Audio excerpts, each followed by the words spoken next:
Assalamualaikum warahmatullahi wabarakatuh. Shalawat dan salam mari kita junjungkan terhadap Allah Subhanahu wa Ta'ala yang telah melimpahkan rahmat dan hidayahnya kepada kita semua.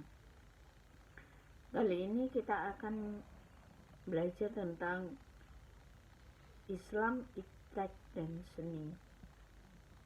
Peran Islam dan perkembangan iptek pada dasarnya ada dua. Pertama, menjadikan akidah Islam sebagai paradigma ilmu pengetahuan. Paradigma inilah yang seharusnya dimiliki umat Islam, bukan paradigma sekuler seperti yang ada sekarang. Paradigma Islam ini menyatakan bahwa akidah Islam wajib dijadikan landasan pemikiran, qaidah fikriyah, bagi seluruh ilmu pengetahuan. Ini bukan berarti menjadi akidah Islam sebagai sumber segala macam ilmu pengetahuan, melainkan menjadi standar bagi segala ilmu pengetahuan. Maka, ilmu pengetahuan sesuai dengan akidah Islam dapat diterima dan diamalkan, sedangkan yang bertentangan dengannya wajib ditolak dan tidak boleh diamalkan. Kedua, menjadikan syariah Islam yang lahir dari akidah Islam sebagai standar bagi pemanfaatan iptek dalam kehidupan sehari-hari. Standar dan kriteria inilah yang sebenarnya digunakan umat Islam, bukan standar manfaat, pragmatisme atau utilitarisme seperti yang ada sekarang. Pengertian iptek itu adalah ilmu pengetahuan dan teknologi yang merupakan dua sosok yang tidak dapat dipisahkan satu sama dengan lainnya. Ilmu tadi sumber teknologi yang mampu memberikan kemungkinan munculnya berbagai penemuan, rekayasa, dan ide-ide. Adapun teknologi adalah terapan atau aplikasi dari ilmu yang dapat ditunjukkan dalam hasil nyata yang lebih canggih dan dapat mendorong manusia untuk berkembang lebih maju. Sebagai umat Islam, kita harus menyadari bahwa dasar-dasar filosofis untuk pengembangan ilmu dan teknologi itu bisa dikaji dan digali dalam Al-Quran. Sebagai kitab suci ini banyak mengupas keterangan-keterangan mengenai ilmu pengetahuan dan teknologi. Masih banyak masyarakat yang kurang mampu putus harapannya mendapatkan pengetahuan dan teknologi. Hal ini karena tingginya biaya pendidikan yang harus mereka tanggung. Maka dari itu pemerintah perlu menyikapi dan menanggapi masalah-masalah tersebut. Agar peranan iptek dapat bertujuan untuk meningkatkan sumber daya alam yang ada. Hal yang perlu diperhatikan dalam penerapan iptek untuk menekan dampaknya seminimal mungkin antara lain menjaga keserasian dan keseimbangan dengan lingkungan setempat. Teknologi yang akan diterapkan hendaknya betul-betul dapat mencegah timbulnya permasalahan di tempat itu. Pemanfaatkan seoptimal mungkin segala sumber daya alam dan sumber daya manusia yang ada.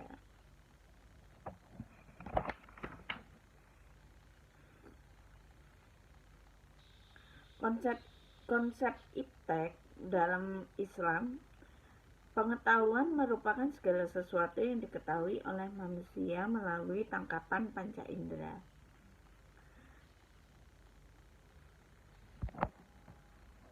Dalam kajian filsafat, setiap ilmu membatasi diri pada salah satu bidang kajian. Sebab itu, seseorang yang berdalam ilmu tertentu disebut sebagai spesialis. Sedangkan yang banyak tahu tetapi tidak mendalam disebut generalis. Karena keterbatasan kemampuan manusia, maka sangat yang ditemukan orang yang menguasai beberapa ilmu secara mendalam. Syarat-syarat ilmu ada 3 yang dapat dikategorikan sebagai ilmu itu ada 3. 1. Ontologi, artinya bidang studi yang bersangkutan memiliki objek studi yang jelas. Kedua, epistemologi, artinya bidang studi yang bersangkutan memiliki metode kerja yang jelas. Ketiga, aksiologi, artinya bidang studi yang bersangkutan memiliki nilai guna atau kemanfaatannya. Integrasi iman, ilmu, dan amal. Dalam pandangan Islam, antara agama, ilmu pengetahuan, teknologi, dan seni terhadap hubungan yang harmonis yang terintegrasi ke dalam suatu sistem yang disebut dengan dinul Islam.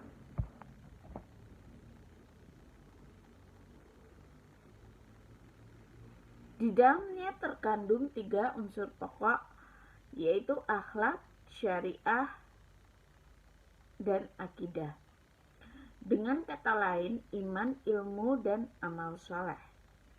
Islam merupakan ajaran agama yang sempurna. Kesempurnaan yang dapat tergambar dalam keutuhan inti ajarannya. Ada 3 inti ajaran Islam, yaitu iman, Islam, dan ihsan.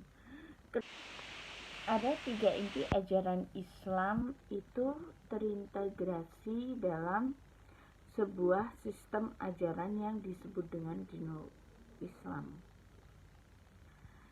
Dalam QS 14 surat Ibrahim ayat 24 sampai 25 dinyatakan, alam taro kaifa doroballahu masalang kalimatan thayyibatan kasyajaratin thayyibatin asluha sabitu wa far'uha fis sama tu'ati ukulaha kullahinim bi'idni rabbiha wa yadribullahul amsala innasi la'allahum yatadakkarun, yang artinya, tidaklah kamu perhatikan bagaimana Allah telah membuat perumpamaan kalimat yang baik, seperti pohon yang baik, akar yang teguh, dan cabangnya menjulang ke langit. Pohon itu memberikan buahnya pada setiap musim dengan seizin Tuhannya. Allah membuat perumpamaan-perumpamaan itu untuk manusia supaya mereka selalu ingat. Ayat di atas menggambarkan keutuhan antara iman, ilmu, amal, dan akidah, syariah, dan akhlak. Dengan menganalogikan bangunan dinul Islam bagaikan sebatang pohon yang baik. Akarnya menghujam ke bumi, batangnya menjulang tinggi ke langit, cabang atau dahannya rindang, dan buahnya amat lebat. Ini merupakan gambaran bahwa antara iman, ilmu, dan amal merupakan satu kesatuan yang utuh, tidak dapat dipisahkan. Pelaksanaan dan perkembangan iptek di Indonesia. Peradaban bangsa dan masyarakat dunia di masa depan sudah dipahami dan didasari akan peradaban dengan situasi yang serba kompleks dalam berbagai cabang ilmu pengetahuan. Sebut saja antara lain cloning, kosmologi, psionik, sibernetis, eksobiologi, genetik, engineering, dan nanoteknologi. Tanggung jawab ilmuwan terhadap Islam. Manusia sebagai makhluk lainnya memiliki ketergantungan terhadap alam. Namun di sisi lain, manusia justru suka merusak alam. Bahkan tak cukup merusak, juga menghancurkan hingga tak tersisa. Sayangnya, meski nyata terasa dampak akibat kerusakan tersebut, sebagian besar manusia sulit menyadarinya.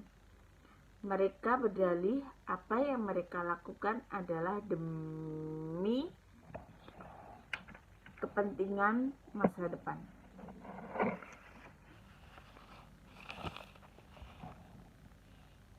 Penyikapan terhadap perkembangan iptek. Setiap manusia diberikan hidayah dari Allah Subhanahu wa Ta'ala berupa alat untuk mencapai dan membuka kebenaran. Hidayah tersebut adalah indera untuk menangkap kebenaran fisik, naluri untuk mempertahankan hidup dan kelangsungan hidup manusia secara pribadi maupun sosial. Pikiran atau kemampuan rasional yang mampu mengembangkan kemampuan tiga jenis pengetahuan: biasa, ilmiah, dan filsafi. Akal juga merupakan pengantar untuk menuju kebenaran tertinggi. Imajinasi, daya khayal yang mampu menghasilkan kreativitas dan menyempurnakan pengetahuannya. Hati nurani, suatu kemampuan manusia untuk menangkap kebenaran tingkah laku manusia sebagai makhluk yang harus bermoral.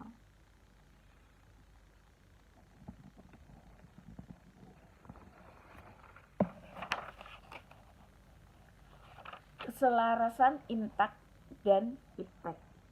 Barang siapa ingin menguasai dunia dengan ilmu, barang siapa ingin menguasai akhirat dengan ilmu, dan barang siapa ingin menguasai kedua-duanya juga harus dengan ilmu.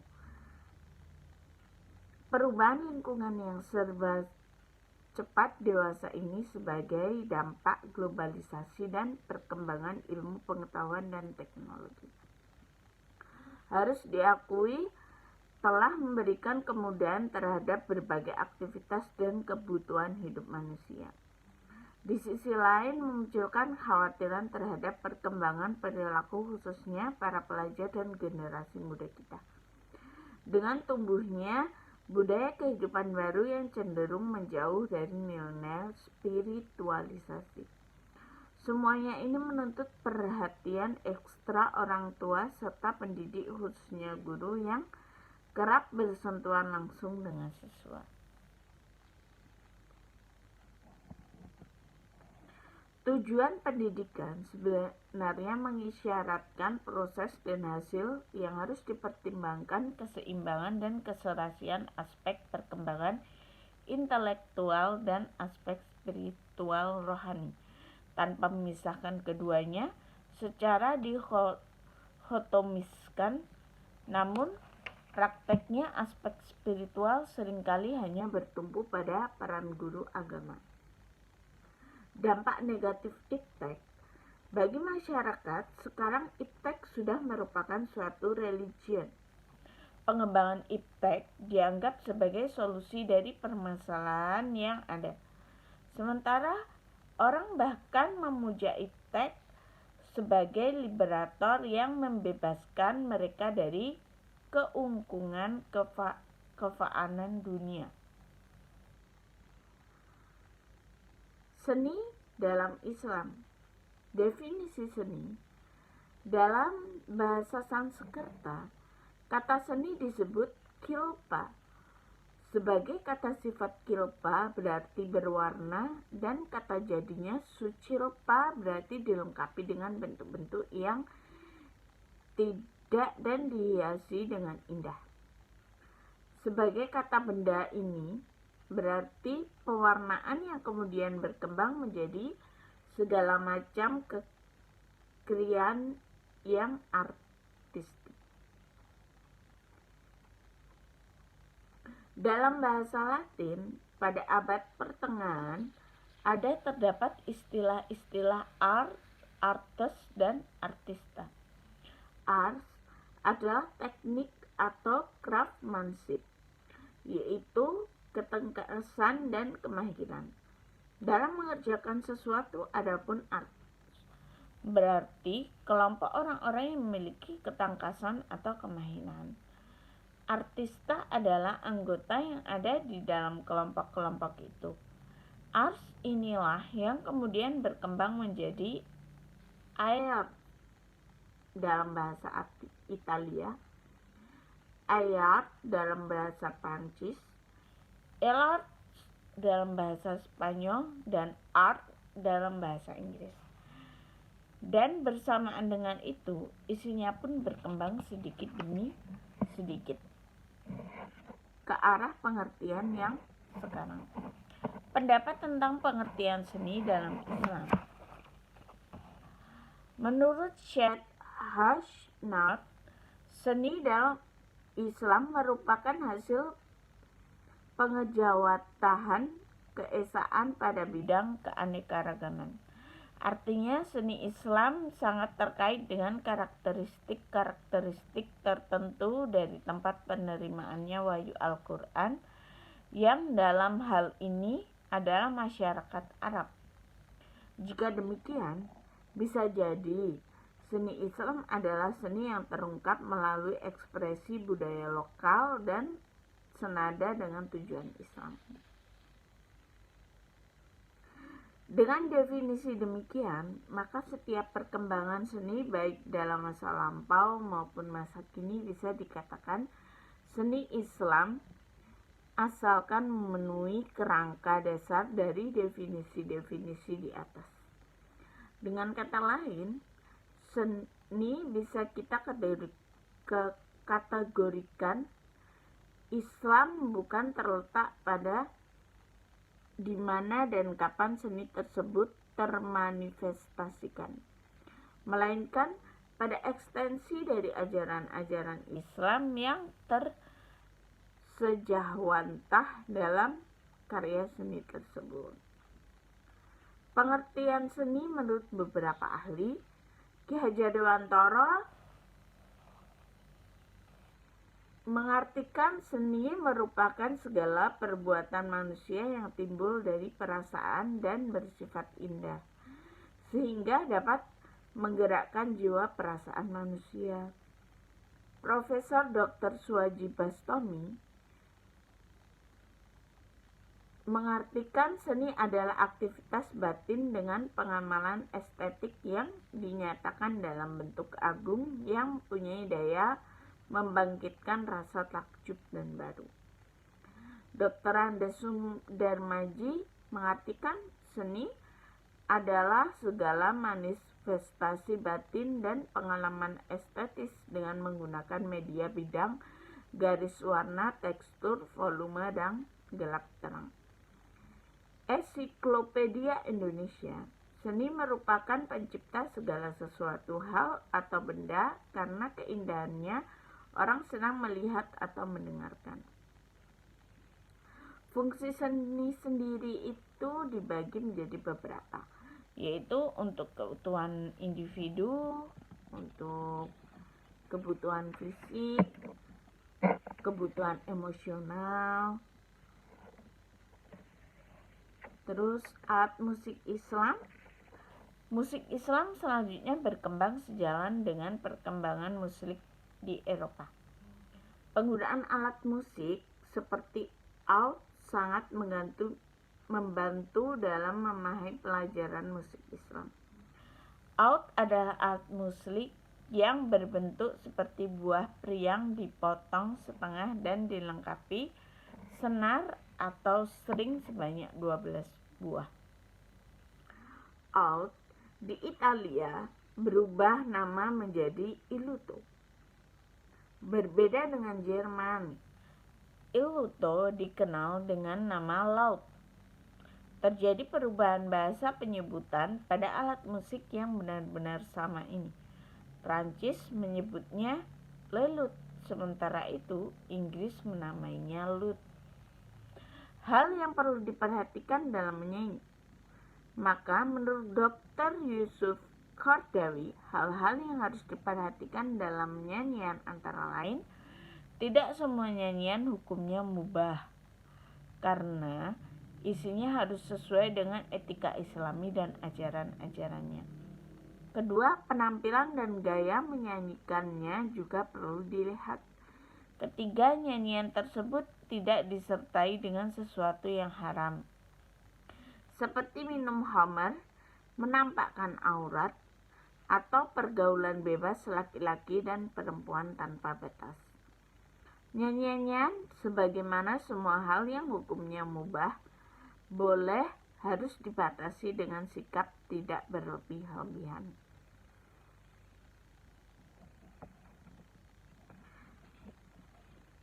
Kontribusi iptek dan seni bagi dakwah Islam.